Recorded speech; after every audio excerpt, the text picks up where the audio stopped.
Hello नमस्कार दोस्तों। मैं विजेंद्र यादव आप सभी का अपने यूट्यूब चैनल परीक्षाला में बहुत बहुत स्वागत करता हूं। आज हम लोग बहुत ही आसान तरीके से आप लोगों को सारी जानकारी बताने जा रहे हैं जो हमारे पास नई वैकेंसी आई है सीआरपीएफ की। सीआरपीएफ 2023 की जो नई वैकेंसी है टेक्निकल प्लस ट्रेड्समैन की है और इसकी सारी डिटेल को हम आप लोगों को बहुत ही शानदार तरीके से बताएंगे और एक एक चीजें आप लोगों को बिल्कुल शानदार ढंग से बताएंगे, कोई भी कंफ्यूजन आपको नहीं रहेगा। ठीक है, हम यहाँ पर आप लोगों को वैकेंसी के बारे में पूरा बताएंगे और क्या क्या इनके सिलेबस होंगे उसके बारे में डिस्कशन करेंगे, क्या इनके स्टेप्स होंगे जो वैकेंसी फॉलो होगी, यानी कि जो वैकेंसी प्रोसीजर्स चलेगा क्या क्या उसके प्रोसीजर्स होंगे उसको भी हम लोग देखने वाले, और कब से कब इसका फॉर्म अप्लाई करना होगा और क्या इसकी एग्जाम डेट है, सारी चीजों को डिस्कशन करेंगे।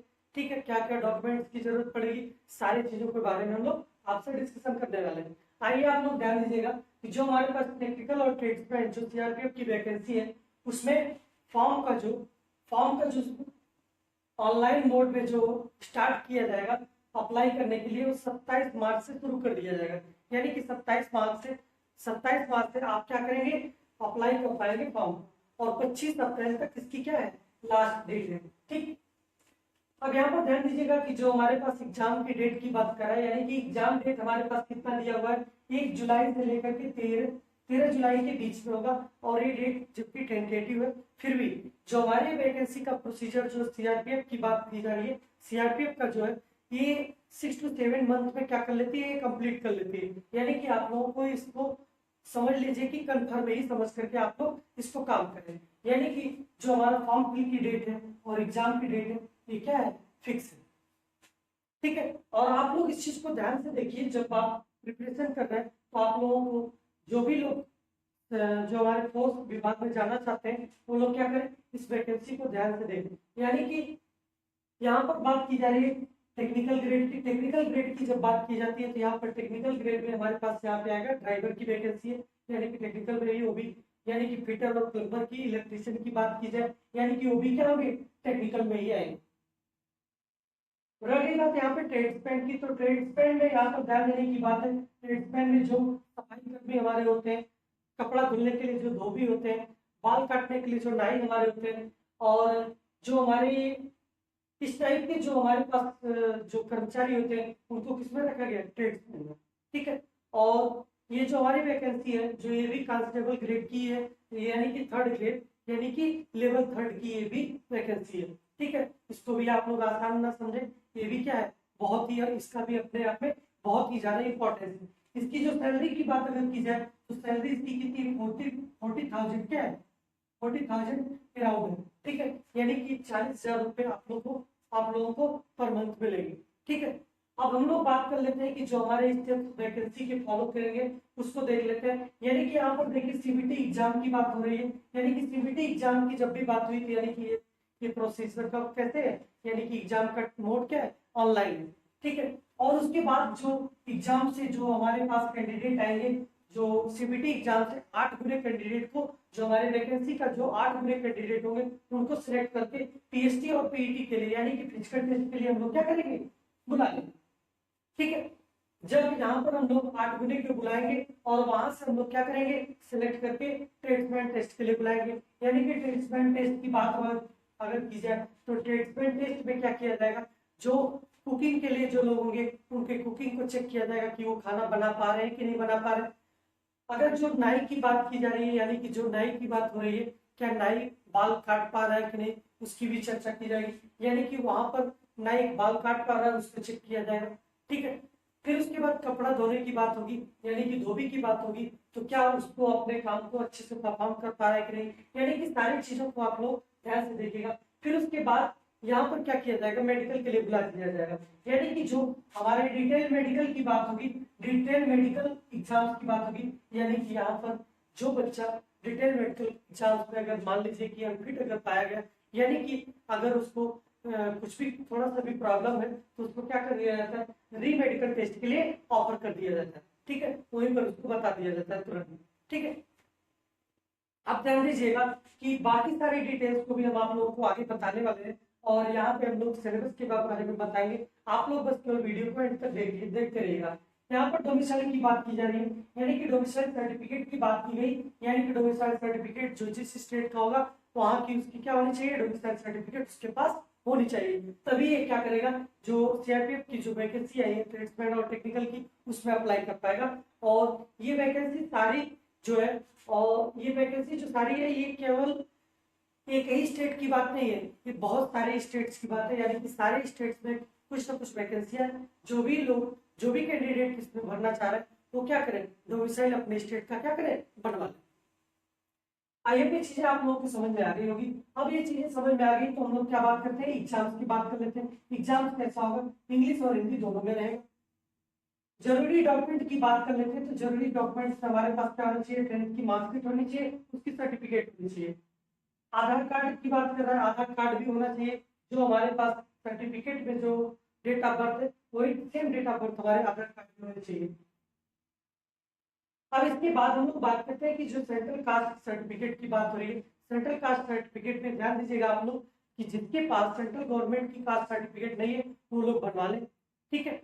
और वो वैलिड होगी 25 अप्रैल से पहले पहले, जो लोग बनवाए जाएंगे उन्हीं की क्या होगी, वैलिड होगी। सेंट्रल गवर्नमेंट कास्ट सर्टिफिकेट की बात की जा रही है, जो ओबीसी वाले लोग हैं वहां पर अगर वो लोग यूपी की बात बनवा करके अगर बैठे तो यूपी करना बनवा करके वो क्या करे, सेंट्रल गवर्नमेंट का बनवाए, अंडर द सेंट्रल गवर्नमेंट की सर्टिफिकेट चाहिए, ठीक है। उसके बाद डोमिसाइल की सर्टिफिकेट और पीआरसी की बात हम लोग कर रहे थे, यानी कि पहले ही बात कर चुके हैं, यानी कि उनके पास क्या होनी चाहिए, डोमिसाइल होनी चाहिए खुद की स्टेट की, यानी कि जिस स्टेट से वो क्या बिलोंग कर रहे हैं, या फिर जिस स्टेट से वो वैकेंसी को जो फॉर्म को फिल कर रहे हैं, ठीक है। ये चीजें यहाँ पर बता दी आप लोगों को। इसके बाद हम लोग देखेंगे डिटेल क्या है, जो वैकेंसी हमारी है उनके डिटेल क्या क्या है, ठीक है। जो हमारे पास 9212 पोस्ट है उसके डिटेल को हम आप इसी वीडियो में हम लोग ऐड कर देंगे, आप लोग उसको देख करके वहां से जानकारी ले सकते हैं। और जो स्पेशल जो वैकेंसी है, यानी कि जिसमें एक्सपीरियंस चाहिए होगा, उस वैकेंसी को अभी हम आप लोगों के साथ डिस्कस कर रहे हैं।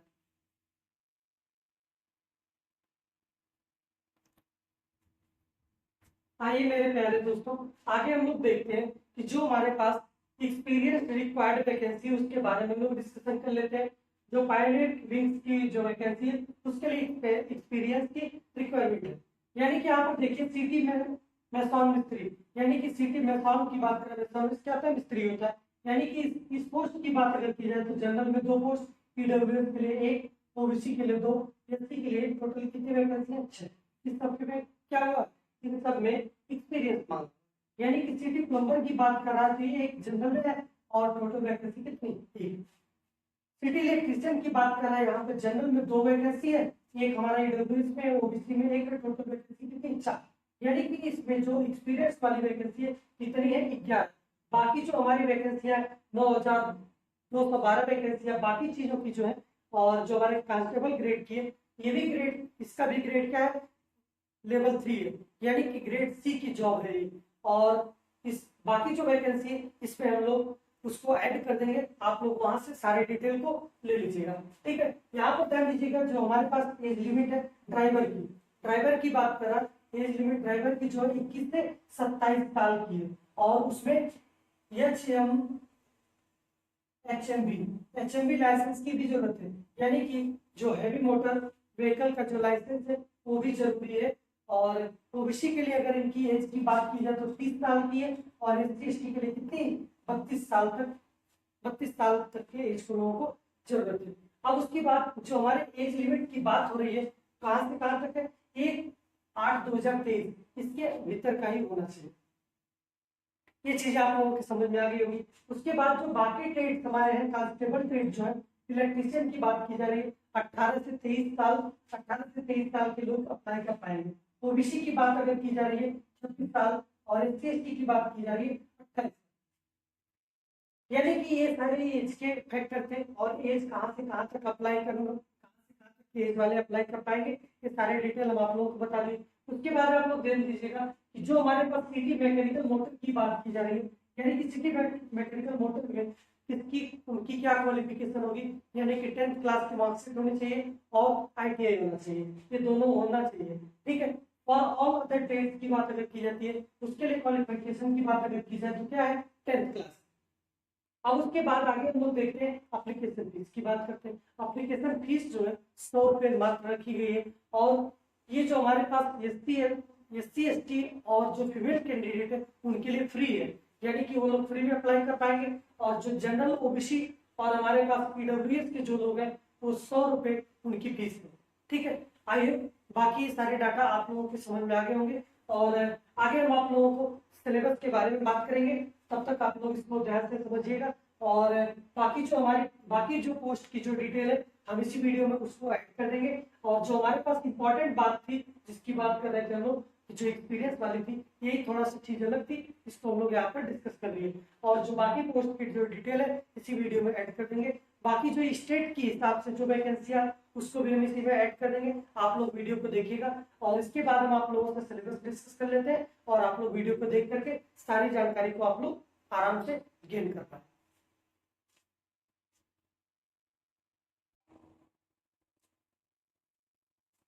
आइए ध्यान दीजिए, जो हमारे CRPF की जो वैकेंसी थी और टेक्निकल और ट्रेड्समैन की, उसके हम लोग सिलेबस के बारे में बात कर लेते हैं। इसका सिलेबस हमारे पास है जनरल इंटेलिजेंस एंड रीजनिंग की बात कर रहा है, यानी कि 25 क्वेश्चन इसके होंगे, 25 मार्क्स के होंगे। ठीक है, और जनरल नॉलेज अब GS के कितने होंगे, 25 क्वेश्चन होंगे और कितने नंबर के होंगे, 25 नंबर के होंगे। उसी प्रकार से एलिमेंट्री मैथमेटिक्स, यानी कि हमारे पास यहाँ पर कह रहा है एलिमेंट्री मैथमेटिक्स, यानी कि सबसे आसान वाली मैथ जो होगी उसी की बात कर रहा है, यानी कि एडवांस मैथ यहाँ पर नहीं पढ़ना होगा आप लोगों को। आप लोगों को केवल एलिमेंट्री मैथमेटिक्स के 25 क्वेश्चन कीजिए और 25 मार्क्स ले लीजिए। ठीक है, हिंदी और इंग्लिश की बात करें यानी कि 25 क्वेश्चन, यानी कि यहाँ पर कितना होगा 25।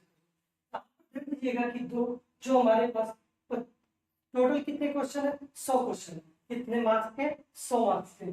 और हमारे पास यहाँ पर टाइम ड्यूरेशन की बात अगर की जाए तो कितने घंटे में पेपर सॉल्व करना है, 2 घंटे में। यानी कि ये पेपर का जो पैटर्न पूरा है SSC GD को फॉलो कर रहा है, यानी कि जो सिलेबस SSC GD का है सेम टू सेम उसी का क्या है, ये भी सिलेबस है। ठीक है, यानी कि CRPF की जो नई वैकेंसी है उसका same to same SSC GD का ही सिलेबस यहाँ पर भी आप लोगों को पढ़ने के लिए मिलेगा। ठीक है, और यहाँ पर हम लोग बात कर लेते हैं कि जो हमारे पास नेगेटिव मार्किंग की बात होगी, यानी कि 1/4, यानी कि 0.25 मार्क्स क्या होगा, इसका नेगेटिव मार्क्स। ठीक है, यानी कि एक क्वेश्चन आप अगर गलत करते हैं तो 0.25 मार्क्स आपके डिडक्ट कर लिए जाएंगे, जो आपके सही मार्क्स होंगे। ठीक है, ये हमारा पेपर का पैटर्न था और आई होप वीडियो आप लोगों को अच्छी लगी होगी। वीडियो अगर आप लोगों को अच्छी लगी हो, जानकारी आप लोगों को अच्छी लगी तो आप लोग वीडियो को लाइक कीजिए, शेयर कीजिए, कमेंट कीजिए। और अगर आप चैनल पर नए हैं तो चैनल को सब्सक्राइब कर लीजिए और बेल आइकन को प्रेस कीजिए, जिससे कि आगे आने वाले सारे वीडियो आप तक नोटिफिकेशन के माध्यम से आसानी से पहुंचती रहे। और ऐसी ही जानकारी के लिए आप लोग चैनल को सब्सक्राइब कर लीजिए। धन्यवाद।